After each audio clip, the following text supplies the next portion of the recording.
Кайырлы күн, құрметті бизнес әріптестер, кайырлы күн, құрметті менің YouTube'тағы жанашыр оқырмандарым. Сіздермен мен бүгін тағы да жүздесіп отырғаныма өте қатты қуаныштымын.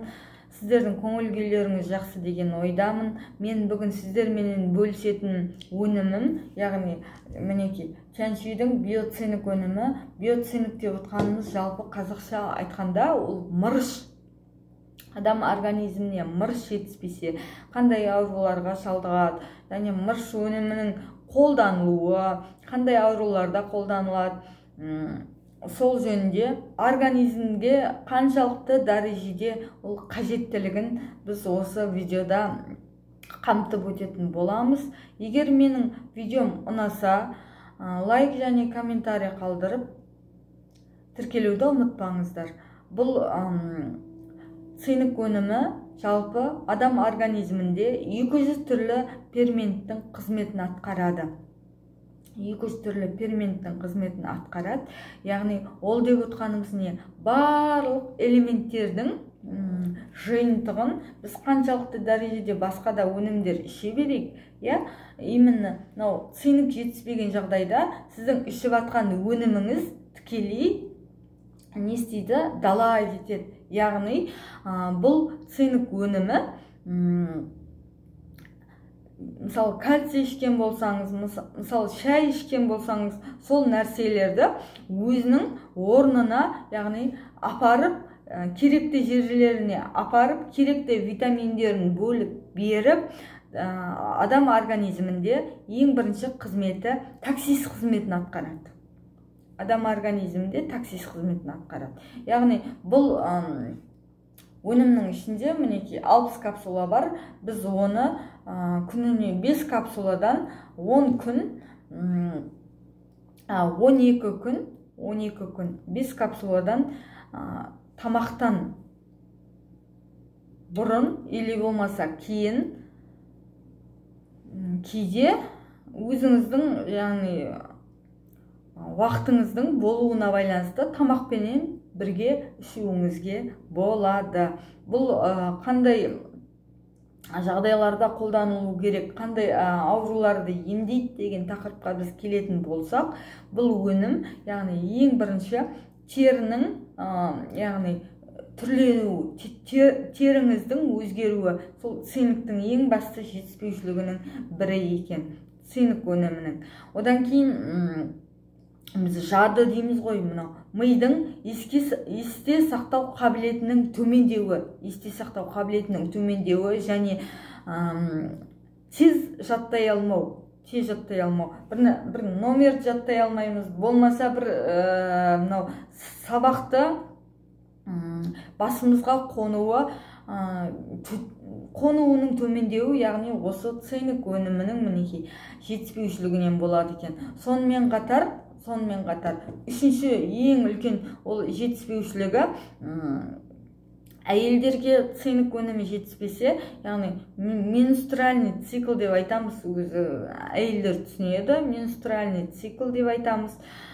Сол циклдың бұзылуы, яғни уақытынан көп келуі, болмаса өз уақытынан кеш келуі және аз ғана келуі, кейбіреулерінде болады, көп келеді.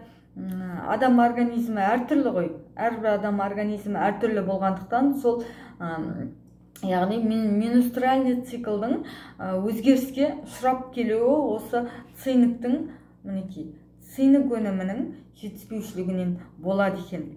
Яғни ер азаматтарымызға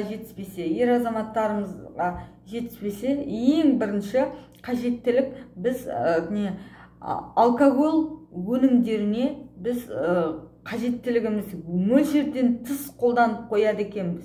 Яғни сол арақтың құрамында именно мынау цинк өнімі болғандықтан біз мөлшерден тыс қабылдайды екенбіз. Оны біз ойламаймыз, что цинк жетіспей жатқандықтан біз арақты іздеп тұрмыз. Біз жаңағы пиво, мысалы адам организміне қажеті жоқ, алкоголь өнімдерін іздеп тұрмыз деп ойламаймыз. Біз өзімізге, организмімізге, қалқанша безімізге щитовидный железа дейді, яғни қазақша айтқанда,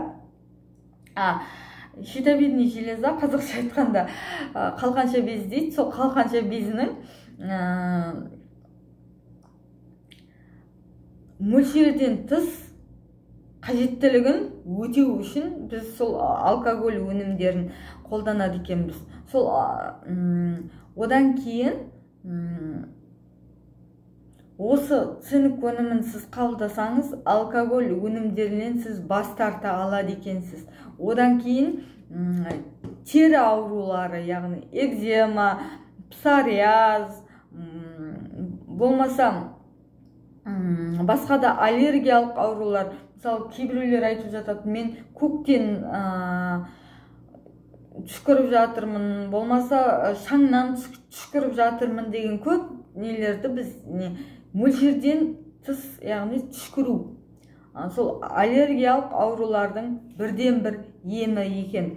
Одан кейін бұл біздің көзіміздің жанарында 45% көзіміздің жанарының ішіндегі қарашығымызда болады екен.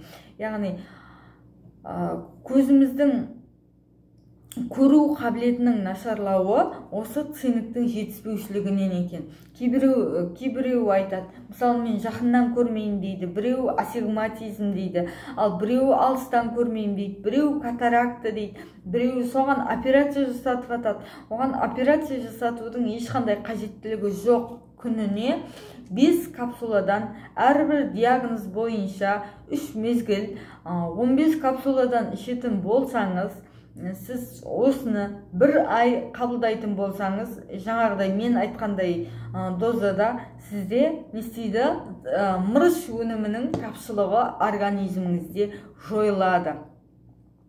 Сонымен қатар жалпы адам организміндегі барлық 200 түрлі